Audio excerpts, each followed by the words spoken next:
Dear friends, मैं doctor पवन बासनीवाल आपका स्वागत करता हूं, वेलकम करता हूं। फ्रेंड्स, आज अपन बात करने वाले हैं, जैसा आपको पता है कि आरयूएचएस के एग्जाम पेपर जो 2020 में हुआ था, थर्ड सेम की बात कर रहे हैं, जो फार्मास्यूटिकल माइक्रोबायोलॉजी से रिलेटेड क्वेश्चन पेपर था, ये मैं आपसे डिस्कस करने वाला हूं। इसको आप जैसे समझिएगा, यहाँ पे मैं इसको मॉडल पेपर के हिसाब से कंसेप्ट क्लियर करूंगा आपके, जिसमें आपको किस तरह से एग्जाम में लिखना है, किस तरह से आपको एग्जाम में लिखेंगे तो आपको ज्यादा नंबर मिलेंगे, ये सारी चीज आपको बताने वाला हूं। तो देखिएगा आप यहाँ पे किस तरह से समझने। ये हुआ था आपका जो पेपर था थर्ड सेम का, फार्मास्यूटिकल माइक्रोबायोलॉजी का। जनरली इस तरह के आपके इंस्ट्रक्शंस रहते हैं। तो आपको एक चीज बता दूं, यहाँ पे पहला इंस्ट्रक्शन रहता है कि आपको क्वेश्चन पेपर पे कुछ नहीं लिखना होता है रोल नंबर के अलावा। इसमें कुछ भी लिखोगे तो आपको अनफेयर मींस की कैटेगरी में काउंट किया जा सकता है। फिर दूसरा है सेक्शन पॉइंट नंबर दूसरा, जो सेक्शन ए के लिए है, इसमें फ्रेंड्स क्वेश्चन 1 और क्वेश्चन 2 होते हैं, जिसमें 5-5 क्वेश्चंस होते हैं। ये 5-5 क्वेश्चंस कंपलसरी होता है। इसका मतलब सेक्शन ए कंप्लीटली आपको करना होता है। ओके, हर क्वेश्चन के यहाँ पे ध्यान देना, 2-2 नंबर होते हैं। इस तरह से 20 नंबर का आपको सेक्शन होता है। क्लियर। फिर आता है दूसरा क्वेश्चन, सेक्शन बी, जिसमें देखिएगा यहाँ पे question number third, fourth and fifth रहता है, जिसमें से कोई से 2 क्वेश्चन करने होते हैं और डिस्क्रिप्टिव टाइप का क्वेश्चन होता है। यहाँ पे एक क्वेश्चन 2 नंबर का होता है। इस तरह से 20 नंबर का यहाँ पे अगेन रहता है सेक्शन बी। फिर आता है सेक्शन सी, देखिएगा यहाँ पे कौन सा, जिसमें क्वेश्चन 6 एंड 7 होते हैं, जिसमें 5 और 4 क्वेश्चंस होते हैं, और इसमें से 5 में से 4, 4 में से 3 क्वेश्चंस करने होते हैं। इस तरह से टोटल 7 क्वेश्चंस करने होते हैं। यहाँ पे 7 का हर क्वेश्चन 5 नंबर का होता है, जिसमें 35 मार्क्स का होता है। इस तरह से यहाँ पे 35, 20, 20, इस तरह से आपका 40 नंबर का क्वेश्चन पेपर होता है 3 घंटे में। अब मैं अपन बात करूंगा, इंडिविजुअल बात कर रहे हैं, ध्यान देना। पहले सेक्शन में डिफाइन प्योर कल्चर, तो देखिएगा यहाँ पे सिंपल सा डेफिनेशन लिखना है, वेरी शॉर्ट आंसर है। तो जनरली 20 वर्ड्स की बात कर रहे हैं, 20 वर्ड्स में बहुत वर्ड्स में लिखना होता है। प्योर कल्चर क्या होता है, सिंपल सा डेफिनेशन, और आप एक एग्जांपल जरूर दे दीजिएगा ताकि आपको पूरे नंबर मिले। ओके, फिर आता है next question, what is the sterility test. Again देखिएगा, अगेन डेफिनेशन लिखना है, स्टेरिलिटी टेस्ट क्या होता है, और स्टेरिलिटी टेस्ट का अगेन एक कोई एग्जांपल लिखेंगे तो आपके लिए मार्क्स ज्यादा बेटर आएंगे, मतलब दो में से 2 मिल जाएंगे। फिर आता है क्वेश्चन नंबर थर्ड, जिसमें what are the sterilization condition in the autoclave. तो ध्यान दीजिए, तीन कंडीशंस होती है ऑटोक्लेव की, वो तीनों कंडीशन आपको लिखनी होती है, जिससे आपको आंसर कंप्लीट हो जाएगा। ऑटोक्लेव का एक लाइन में प्रिंसिपल लिख दीजिएगा तो पूरे नंबर मिल जाएंगे। फिर आता है what is the culture media. तो कल्चर मीडिया की डेफिनेशन लिखनी है। देखिएगा यहाँ पे डेफिनेशन, कल्चर मीडिया की डेफिनेशन, और उसके बाद में एटलीस्ट आपको कम से कम एक एग्जांपल लिखना चाहिए ताकि आपके नंबर ना कटे। फिर आता है what is the significance of the aseptic conditions. तो ध्यान दीजिएगा यहाँ पे आंसर कैसे करना है। अगेन एक लाइन में इसकी डेफिनेशन एक ही लाइन में लिखिएगा, और सिग्निफिकेंस कम से कम 2 सिग्निफिकेंस लिख देना ताकि आपको आंसर कंप्लीट हो माना जाए, और आंसर कंप्लीट हो। इस तरह से यहाँ पे पूरे में से 10 में से 10 नंबर ले सकते हो, जो आपको passing marks as well as आपको स्कोरिंग के लिए बहुत अच्छा रहेगा। फिर मैं बात करूंगा यहाँ पे दूसरा क्वेश्चन, जिसमें सारे क्वेश्चन करने होते हैं। ध्यान दीजिएगा, what is the significance of oil immersion lens in micro biology. तो ध्यान देना, ये लेंस की बात कर रहा है, इसका मतलब ये माइक्रोस्कोपी से बात कर रहा है, माइक्रोस्कोपी की बात कर रहा है। माइक्रोस्कोपी में इसका सिग्निफिकेंस बताना है, पहले तो डेफिनेशन बताना है, उसके बाद में सिग्निफिकेंस बताना है। फिर उसके बाद में देखिएगा, describe in the principle of gram staining. तो ग्राम स्टेनिंग की जो, यदि मैं बात कहूं थोड़ा सा अच्छे तरीके से, तो इसकी जो रिएक्शन होती है, रिएक्शन आपको केमिकल रिएक्शन ना लिख के आपको एक सिंपल ना नेम के साथ रिएक्शन लिख दोगे तो उसका प्रिंसिपल समझ में आ जाएगा। मतलब ये पूछना चाह रहा है कि वो जो कलर आता है या कलर नहीं आता है, ये सारी चीज किस वजह से होता है, वो प्रिंसिपल पूछ रहा है। ठीक है। फिर उसके बाद में ध्यान देना, what is the viable count. Viable count का मतलब क्या होता है, डेफिनेशन लिखनी है, डेफिनेशन के साथ में आप इसका एक एग्जाम्पल जरूर लिखिएगा ताकि आंसर कंप्लीट हो जाए। फिर उसके बाद में what is the principle of phenol coefficient test. Phenol coefficient test किसके लिए है, ये स्टरलाइजेशन वाले चैप्टर से है दोस्तों, स्टरलाइजेशन वाले चैप्टर से है। तो फिनोल कोफिशिएंट की एक डेफिनेशन होती है, डेफिनेशन को ही आप इसको फॉर्मूले के फॉर्म में लिख सकते हो, तो फॉर्मूले के फॉर्म में लिख के उसका प्रिंसिपल लिख दोगे, प्रिंसिपल फॉर्मूले में ही छुपा रहता है, तो वो चीज आपको प्रिंसिपल के तौर पे लिख दोगे तो आपका आंसर कंप्लीट हो जाएगा। ओके, फिर आता है next question, what do you understand by MIC, what is its significance.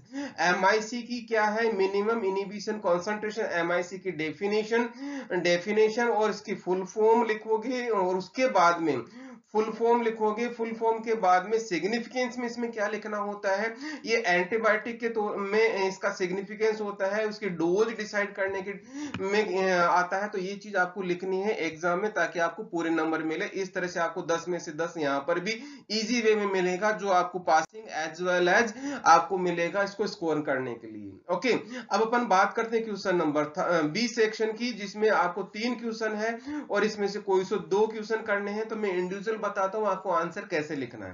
पहला क्वेश्चन है, देखिएगा, define the term animal culture, write an account on primary established and transformed cell culture. तो देखिएगा सबसे पहले यहाँ पे इसका डेफिनेशन लिखना है जैसा क्वेश्चन में पूछा गया है, और उसके बाद में डेफिनेशन के साथ में इमीडिएटली आपको एक एग्जांपल कम से कम लिखना है। फिर उसके बाद में प्राइमरी कल्चर क्या होता है, स्टैब्लिश कल्चर क्या होता है, ट्रांसफॉर्म कल्चर क्या होता है।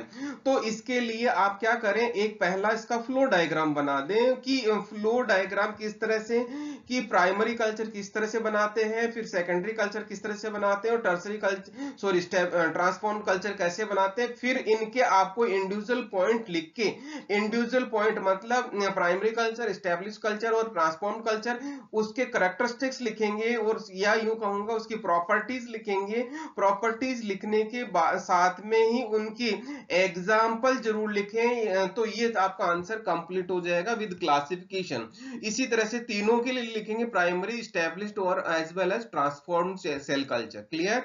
फिर आता है नेक्स्ट क्वेश्चन, देखिएगा कौन सा, classify the methods of sterilization, discuss hot air oven with its application. तो देखिएगा यहाँ पे सबसे पहले इसका डेफिनेशन लिखना है, डेफिनेशन लिखने के बाद में इसका मेथड्स कौन कौन से हैं, मेथड्स को यहाँ पे ध्यान देना, मेथड्स को डिटेल डिस्क्राइब करना, फिजिकल, केमिकल और रेडिएशन वाला, जिसमें आपको मेथड्स के बाद में उनका डिफरेंट डिफरेंट कौन कौन से सब कैटेगरी वो लिखेंगे, और उनकी डिटेल थोड़ा सा एक एक दो पॉइंट लिखेंगे। उसके बाद में हॉट एयर ओवन क्या होता है, डायग्राम बनाना है, डायग्राम बना के उसकी एप्लीकेशन लिखना है। एप्लीकेशन का मतलब कौन सी डोजेज फॉर्म के लिए इसको यूज करेंगे, कौन सी सिचुएशन में कौन से आइटम्स के लिए इसको यूज करेंगे, और कौन से आइटम्स को इसके लिए यूज नहीं करेंगे। इस तरह से इसका आंसर कंप्लीट हो जाएगा। Question number 5, what do you mean the biologic microbiological ऐसे, explain the detail methods of standardization of the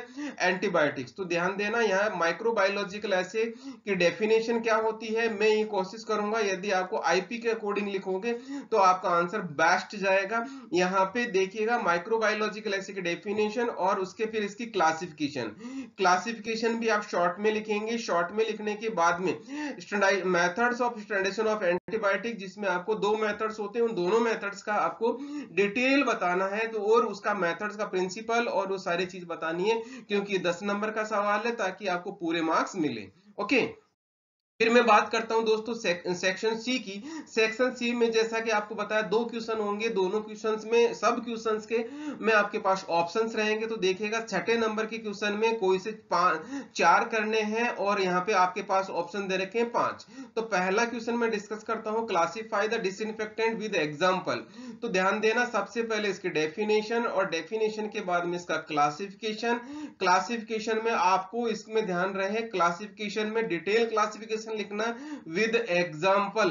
तो ये चीज आपको नोट डाउन जरूर करनी है। जो कैटेगरी लिखो वहां पे उसका शॉर्ट डिस्क्रिप्शन लिखोगे तो आपका आंसर कंप्लीट होगा। ज्यादा डिटेल नहीं लिखना है कि ये 5 नंबर का ही सवाल है। ओके, फिर उसके बाद में draw label diagram of bacterial cell. तो मैं आपसे यहाँ पे कहूंगा बैक्टीरिया क्या होता है इसकी डेफिनेशन लिखते हुए उसके बाद में जितना नीट एंड क्लीन डायग्राम बना सकते हो, जितना नीट एंड क्लीन डायग्राम बना सकते हो, और डायग्राम बनाने के बाद में आपको जो लेबलिंग करनी है, कंप्लीट लेबलिंग करते टाइम ध्यान रहे लेबलिंग एक सिमेट्रिकल फॉर्म में होगा तो आपका डायग्राम और अच्छा खिलेगा, पूरे नंबर मिलेंगे। ओके, फिर उसके बाद में सेक्शन सी बात कर रहा हूं, discuss the scope of microbiology in pharmaceutical industry.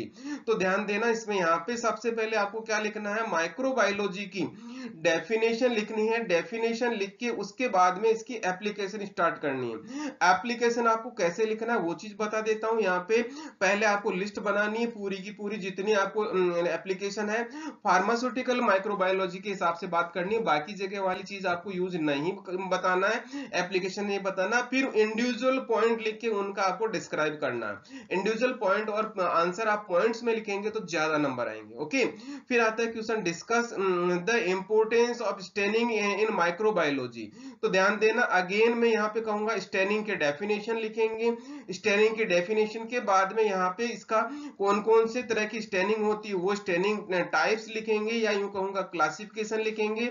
और उसके बाद में यहाँ पे क्लासिफिकेशन में बिल्कुल नाम लिखेंगे, ज्यादा डिटेल में नहीं जाना क्योंकि आंसर आपको इंपोर्टेंस पे लिखना है। इंपोर्टेंस पे यहाँ पे इंपोर्टेंस पे आपको यदि पॉइंट्स यहाँ पे पॉइंट वाइज लिखेंगे कौन सी स्टेनिंग टेक्निक की क्या इंपॉर्टेंस है वैसे लिख दोगे तो one of the best question का आंसर होगा। ओके, ये हो गया आपका डी। अब बात करते हैं ई की, classify the methods of isolation of microbes. तो ध्यान देना यहाँ पे पहला एक लाइन में माइक्रोब्स क्या होते हैं, माइक्रोब्स क्या होते हैं उसकी डेफिनेशन, पहला डेफिनेशन लिखेंगे। फिर उसका क्लास आइसोलेशन का मतलब क्या होता है उसकी डेफिनेशन लिखेंगे। एक एक लाइन में ही लिखेंगे, ज्यादा नहीं लिखेंगे। फिर उसके मेथड्स कौन कौन से वो लिस्ट करेंगे। फिर इंडिविजुअल आप यदि फ्लो डायग्राम में आंसर करेंगे, फ्लो डायग्राम में हर मेथड्स का फ्लो डायग्राम में आंसर करेंगे तो मार्क्स ज्यादा मिलेंगे क्योंकि फ्लो डायग्राम में प्रेजेंटेशन जनरली अच्छा माना जाता है। फिर मैं बात करता हूं दोस्तों क्वेश्चन नंबर 7 की, जो हमारा लास्ट क्वेश्चन है। एनी 3 क्वेश्चन करना है। यहाँ पे 4 ऑप्शंस दे रखे हैं। तो पहला क्वेश्चन है देखिएगा, discuss various types of microbial contaminants. तो ध्यान देना पहला माइक्रोबियल कॉन्टामिनेंट्स की यहाँ पे डेफिनेशन लिखनी है। इसके डेफिनेशन क्या होता है इसका, फिर उसके बाद में एग्जाम्पल, एक एग्जाम्पल दे देना, लेकिन उसके बाद में इसका क्लासिफिकेशन लिखना है। क्लासिफिकेशन लिखना माइक्रोब्स का, उसके बाद में उनका डिटेल थोड़ा थोड़ा थोड़ा थोड़ा पॉइंट लिखेंगे तो आपको आंसर कंप्लीट हो जाएगा। फिर आता है question number B, write about aseptic area design.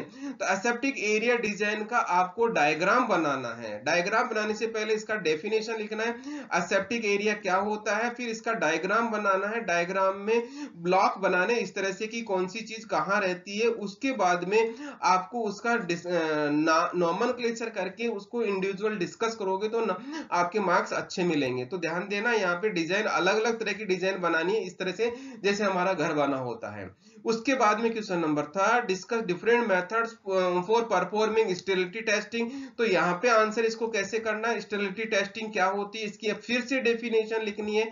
फिर से डेफिनेशन लिख के यहाँ पे डेफिनेशन लिखना है। डेफिनेशन लिखने के बाद इसके मेथड्स कौन से हैं वो मेथड्स आपको बताने हैं। मेथड्स बताने के बाद में उनको इंडिविजुअल आपको डिस्कस करना है तो आंसर कंप्लीट होगा। फिर लास्ट क्वेश्चन है, ध्यान दीजिएगा, what are the nutritional requirement for the viruses. तो ध्यान देना सबसे पहले वायरस की डेफिनेशन लिखना है, वायरस का डेफिनेशन विद एग्जांपल। उसके बाद में उसको न्यूट्रिशनल की जो लिस्ट होती है न्यूट्रिशन के लिए कौन कौन से कंपोनेंट चाहिए वो चाहिए, और वो कंपोनेंट का यूज क्या है, उसका रोल क्या है, वो चीज आपको लिखोगे तो पूरे नंबर हो जाएंगे। इस तरह से आपके पूरे मैंने क्वेश्चंस डिस्कस कर लिए दोस्तों। दोस्तों, आपको मैंने ये वाला क्वेश्चन पेपर बताया जिसमें पहला सेक्शन कंप्लीट करना था, 10 नंबर का था, 10 नंबर, इस तरह से 20 नंबर हो गए, ये 20 नंबर हो गए। फिर बी सेक्शन था डिस्क्रिप्टिव टाइप का जिसमें 20 नंबर हो गए, ये 20 नंबर हो गए। और इस तरह से सी सेक्शन में आपके पास ऑप्शन था, यहाँ पे 5 में से 4 क्वेश्चन करने थे, 4 में से 3 क्वेश्चन करने थे। इस तरह से मिला के 20 और 15 ये 35 नंबर का सवाल हो गया। ये टोटल मिला के आपका 75 मार्क्स का पेपर था और 3 घंटे में आपको करना था। इसी तरह से आपको तैयार करना चाहिए। मैं आपको एग्जाम के लिए बहुत बहुत बेस्ट विशेष देता हूं दोस्तों। चैनल को यदि आपने सब्सक्राइब नहीं किया तो सब्सक्राइब जरूर कर लें, बेल आइकन को इनेबल करें, अपने फ्रेंड सर्कल को जितना हो सकता है शेयर करें ताकि अपने फ्रेंड्स भी इस चीज को फायदा उठा सके। फिर से मैं नया वीडियो लेके आऊंगा और नेक्स्ट सेमेस्टर के लिए भी मैं आपके लिए थ्योरी और सारे के सारे वीडियोस अपलोड करूंगा इस चैनल पे। तो चैनल को सब्सक्राइब कर ले, ये अपनी शुरुआत है, फिर से अपन नया वीडियो डिस्कस करेंगे। Thank you once again.